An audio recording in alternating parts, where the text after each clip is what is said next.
আসসালামু আলাইকুম সবাই। আমার রিসেন্ট কিছু ভিডিওতে কিছু মানুষ কমেন্টস করে জানতে চেয়েছিল যে ইউকেতে ফ্রি বা লো কস্ট ডেন্টাল কেয়ার পাওয়ার কোনো উপায় আছে কিনা।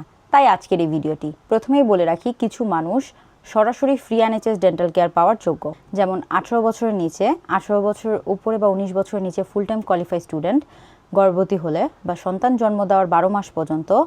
এছাড়াও নির্দিষ্ট কিছু বেনিফিটে থাকলে সাধারণত ফুল হেল্প পাওয়া যায়।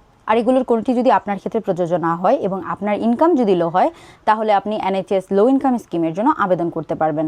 এনএইচএস আপনার ইনকাম, সেভিংস এবং ফাইন্যান্সিয়াল সার্কামস্টেন্সেস বিবেচনা করে সিদ্ধান্ত নেবে যে আপনি এলিজিবল কিনা।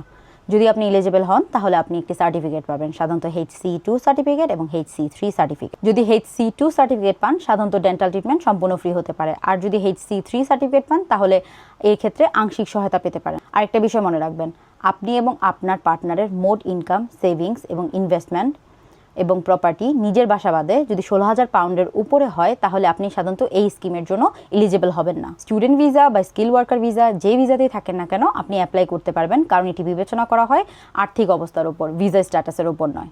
যদি জানতে চান আপনি এই স্কিমের জন্য কিভাবে এলিজিবিলিটি চেক করবেন বা কিভাবে এই স্কিমে আবেদন করবেন, তাহলে পার্ট 2 লিখে কমেন্টসে জানাবেন। দেখা হবে নেক্সট ভিডিওতে। আল্লাহ হাফেজ।